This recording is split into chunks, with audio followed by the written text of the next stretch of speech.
తెలంగాణ ప్రభుత్వం పోలీసులపై BRS senior నేత ఆర్ఎస్ ప్రవీణ్ కుమార్ ఫైర్ అయ్యారు. నందినగర్లోని కేసీఆర్ ఇంటికి నోటీసులు అంటించడం మీద ఫైర్ అయ్యారు.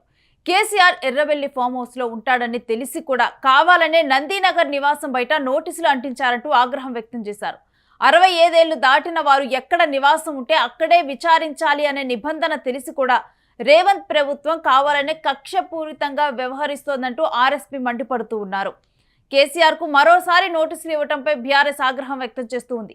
ఇంటి గోడకు నోటీసులు అంటించడాన్ని తప్పుపడుతూ ఉంది. కాంగ్రెస్ ప్రభుత్వం అహంకార ధోరణికి నిదర్శనమంటూ మండిపడుతున్నారు. ఇటు కేసీఆర్ కు ఇచ్చిన నోటీసులు చెల్లవంటూ బీఆర్ఎస్ లీగల్ టీం అంటూ ఉంది. నోటీసు పంపించాను. మరి నోటీసు పంపించిన వాళ్ళు నోటీసు పంపించారు, నోటీసు ఇంటి మీద అతికిచ్చాను. ఎంత ఘోరం! లీడర్ ఆఫ్ అపోజిషన్, ప్రతిపక్ష నాయకుడు ఇంటి ముగ్గట, ప్రతిపక్ష నాయుడు ఎక్కడుంటాడో తెలుసు. ఆ క్యాబినెట్ లో ఉండే మంత్రులందరూ కూడా ప్రతిపక్ష నాయకుడు ఇంటికి పోయి రకరకాల పండగలకు కార్యక్రమాలకు ఇన్వైట్ చేయడం వచ్చు, ఫోటోలు దిగడం వచ్చు, సోషల్ మీడియాలో పెట్టడం వచ్చు, అధికారికంగా ఇవ్వడం వచ్చు. కానీ రేవంత్ రెడ్డి గారి కింద పనిచేస్తున్న పోలీసులకు మాత్రం కేసీఆర్ గారు నివాసం ఉంటున్న బంజారా హిల్సే కనిపిస్తా ఉన్నది, నందినగరే కనిపిస్తా ఉన్నది. అక్కడ గోడకు అంటించి వచ్చింది. ఇంతకన్నా దుర్మార్గమైన కక్షపూరిత రాజకీయం ఏమన్నా ఉంటుందా? ఒకసారి తెలంగాణ ప్రజలు ఆలోచించాలి. నేను దాంట్లో లీగల్ పాయింట్స్ కూడా చెప్తాను, ఎందుకు నోటీస్ అంచడం తప్పని. మీరు మరి హైదరాబాద్ నగర పోలీసులు కేసీఆర్ గారు ఆ నోటీస్ తీసుకొని వారు వెంటనే ఆ నోటీసు అందిన వెంటనే వారికి సమాచారం అందిన వెంటనే వారు వెంటనే ఏం చెప్పిండ్రు? అయ్యా, నేను మర్కుక్ మండలం ఎర్రవల్లి గ్రామంలో ఉంటున్నాను. నా వయసు 65 సంవత్సరాలకు పైబడ్డది. చట్ట ప్రకారం 65 సంవత్సరాల పైబడ్డ వ్యక్తులను మీరు వాళ్ళు ఎక్కడుంటే అక్కడనే వాళ్ళతో మాట్లాడాలి, వాళ్ళని విచారించాలి, అంతే తప్ప మరి నేను పరిస్థితి లేదని చెప్పిన తర్వాత కూడా మళ్ళీ కక్షతోని మళ్ళీ నందినగర్ పోయి మళ్ళీ కేసు చేశాను. ఒక లీడర్ ఆఫ్ అపోజిషన్, తెలంగాణ తొలి ముఖ్యమంత్రి, ప్రతిపక్ష పార్టీ నాయకులు, మీ మంత్రులే పోయి వారింటికి పోయి అడ్మిటేషన్ కార్డులు ఇస్తారు, కానీ మీకు మాత్రం నందినగరే కనిపిస్తున్నది. ఈ మార్కుకు రావడానికి మీకు ఇష్టం లేదు. అంటే ఎంత కక్ష రేవంత్ రెడ్డి మనసులో ఉన్నదో, ఎంత కక్ష, ఎంత వివక్ష. ఇక ఫోన్ ట్యాపింగ్ వ్యవహారంలో ఒకవైపు హరీష్ రావు, కేటీఆర్, తర్వాత సంతోష్ రావు విచారణ ముగిసింది. ఆ తర్వాత కేసీఆర్ కి నోటీసులు అందిన విషయం తెలిసిందే. సిట్ నోటీసులు ఇచ్చింది. ఇక కేసీఆర్ ని ఫోన్ ట్యాపింగ్ వ్యవహారంలో విచారించేందుకు బృందం సిద్ధమవుతుంది. ఇక ఇదే సమయంలో ఎర్రవెల్లి ఫామ్ హౌస్ లో ఇప్పుడు కేసీఆర్ ఉంటూ ఉన్నారు.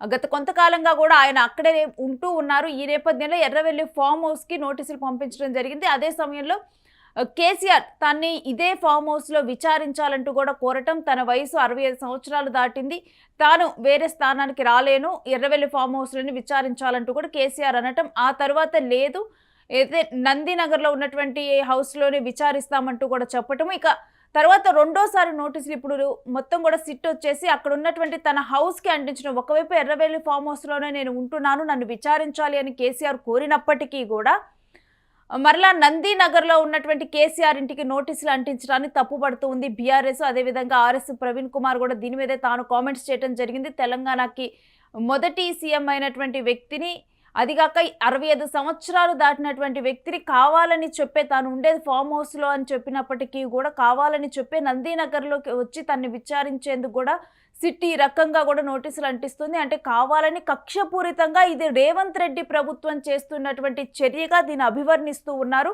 ఇక ఇదే అంశాన్ని కూడా కేటీఆర్ కూడా ప్రస్తావిస్తూ కూడా తాను ఎక్స్ లో ట్వీట్ చేయడం జరిగింది.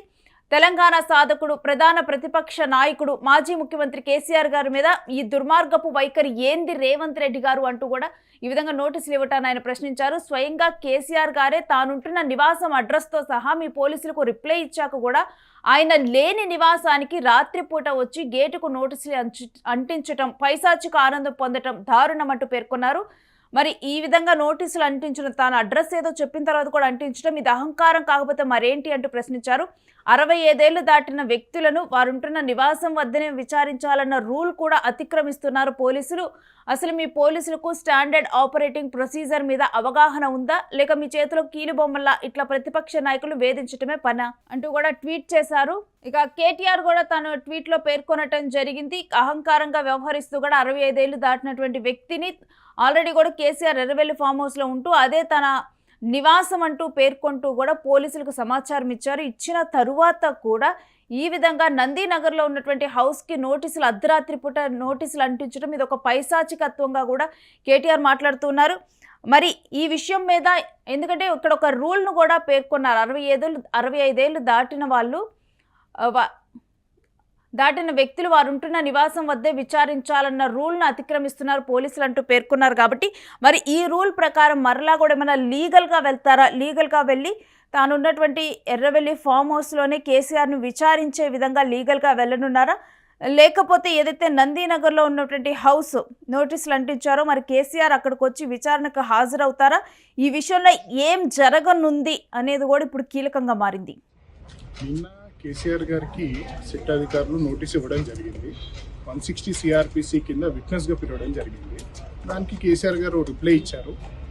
వారు మున్సిపల్ ఎన్నికలలో బిజీగా ఉన్నారు, బీఫామ్స్ ఇవ్వాలి తన క్యాండిడేట్స్కి, అండ్ తను ఎర్రవల్లిలో నివసిస్తున్నారు కాబట్టి అక్కడికే ఫ్యూచర్లో నోటీసులు అన్నీ ఇవ్వాలి, అండ్ పోలీసులు ఒకవేళ విచారించాలంటే అక్కడికి రావాలి, అక్కడికి వచ్చి ఎగ్జామినేషన్ చేయాలని చెప్పడం జరిగింది. సో ఒకప్పుడు సిఆర్పిసి చట్టం ప్రకారం సెక్షన్ 160లో 65 ఏళ్ళు 65 ఇయర్స్ పైబడిన వాళ్ళకి వాళ్ళ ఇంట్లోకి వెళ్ళి ఎగ్జామినేషన్ చేయాలని క్లియర్గా ఉంది.